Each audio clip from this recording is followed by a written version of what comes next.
Trending news Odisha रे आपण मानकु स्वागत। आज 26 जुलाई शुक्रवार समस्त मुख्य खबर जानिया पाई भिडियो को शेष पर्यंत देखंतु।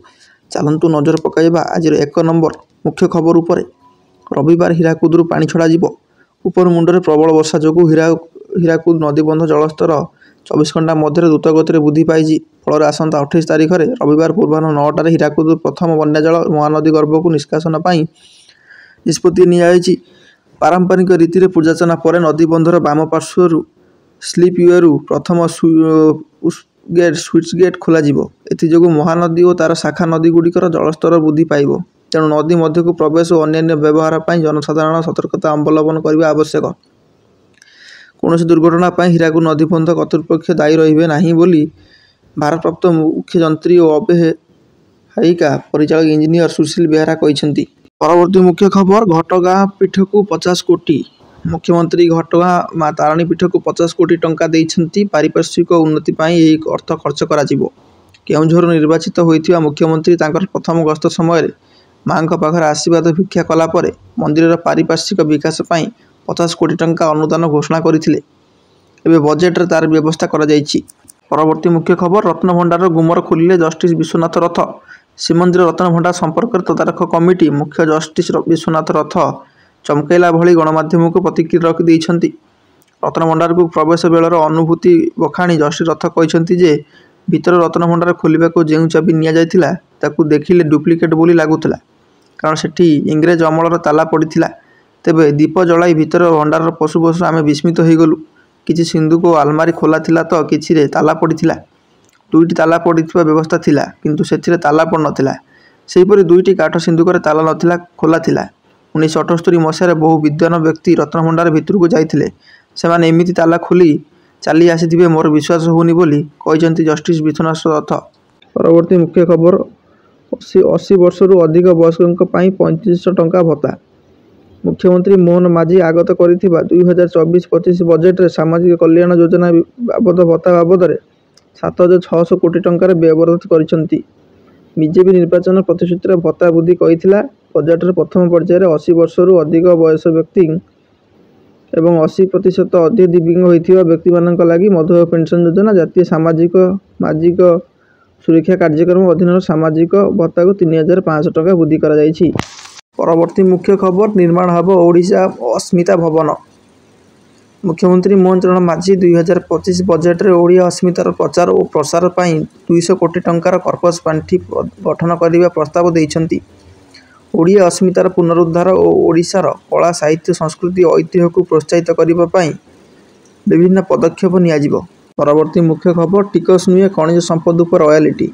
राज्यर खनिज संपद उपर लागुथिबा रॉयल्टी टिकस नुहे खनिज संपदर अधिकार उपर टिकस लगाइबाकू राज्यगुड़िकर अधिकार रही बोली सर्वोच्च न्यायालय स्पष्ट करिसेंती।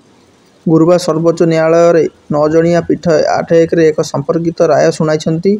सर्वोच्च न्यायालयर 8 जण विचारपति न्यायालयर रॉयल्टी टिकस नुहे बोली सहमत होइथिबा बेले जणे विचारपति भिन्न मत पोषण करथिले।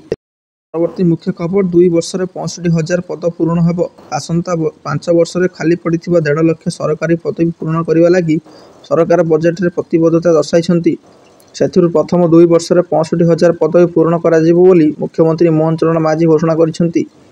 आईन श्रृंखला बजाय रखिबा और राज्यर विकास लागि अनुकूल वातावरण सृष्टि करबा को 8,994 कोटी टंका खर्च हेब, जहाँ पूर्व वर्ष आवंटन तुलन में 23% अधिक। अदालत कोठा निर्माण पाई 406 कोटी टंका, न्यायपालिका भित्तिभूमि विकास पाई 220 कोटी टंका और पोर्कस कोर्ट पाई 56 कोटी टंकार व्यवहार रही। परवर्ती मुख्य खबर लोकंठू आसीथिला 12,000 मतामत। बजेट प्रस्तुत करबा लागि मुख्यमंत्री मोहन चरण माझी समाजर सबु वर्गर मतामत लोड़ीथिले।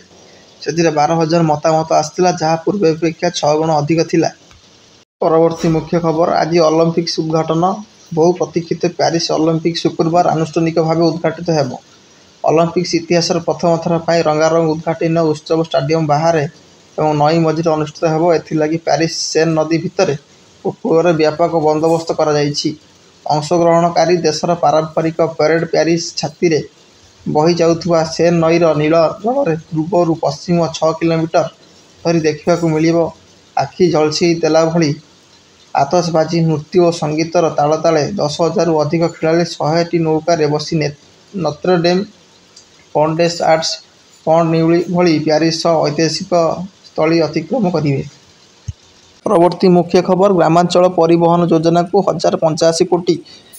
ରାଜ୍ୟର ଗ୍ରାମାଞ୍ଚଳରେ ସର୍ବସାଧାରଣ ପରିବହନ ବ୍ୟବସ୍ଥାକୁ ଉନ୍ନତି କରିବା ଉଦ୍ଦେଶ୍ୟରେ ବଜେଟରେ ଗ୍ରାମାଞ୍ଚଳ ପରିବହନ ଯୋଜନା ଅଧୀନରେ 1,085 କୋଟି ଟଙ୍କାର ବ୍ୟୟବରାଦ ରଖାଯାଇଛି।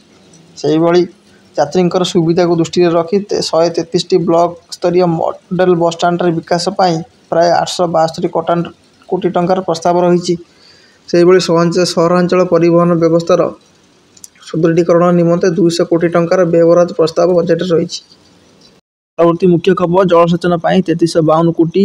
ଚଳିତ ଆର୍ଥିକ ବର୍ଷର ନବରଙ୍ଗପୁର ଉଠା ଜଳସେଚନ ପ୍ରକଳ୍ପ, ନବରଙ୍ଗପୁରରେ ତୁରୀ ଗଙ୍ଗାଟ ଜଳସେଚନ ପ୍ରକଳ୍ପ, ସୁବର୍ଣ୍ଣରେଖା ଜଳସେଚନ ପ୍ରକଳ୍ପ, ମୟୂରଭଞ୍ଜର ଦ୍ୱିତୀୟ ପର୍ଯ୍ୟାୟ ପ୍ରକଳ୍ପ, ମୟୂରଭଞ୍ଜର ଖଇରୀବନ୍ଧନ ବ୍ୟାରେଜ୍ ପ୍ରକଳ୍ପ, ସାନ୍ଦୁଇ ବ୍ୟାରେଜ୍ ପ୍ରକଳ୍ପ, UGPL ବଣ୍ଟନ ବ୍ୟବସ୍ଥା, ଗଜପତିର ଛେଳିଗଡ଼ ଡ୍ୟାମ୍, ନୂଆଗାଁ ବ୍ୟାରେଜ୍ ପ୍ରକଳ୍ପ, ଗଞ୍ଜାମର ଜାନିଭିଲି ବ୍ୟାରେଜ୍ ପ୍ରକଳ୍ପ, ମୟୂରଭଞ୍ଜର ସୋନ ବାଙ୍କିରା ବ୍ୟାରେଜ୍ ପ୍ରକଳ୍ପ, ହାଡ଼ୁଆ ଡ୍ୟାମ୍ ପ୍ରକଳ୍ପଗୁଡ଼ିକୁ କାର୍ଯ୍ୟକାରୀ କରିବା ପାଇଁ କାମ ହାତକୁ ନିଆଯିବ।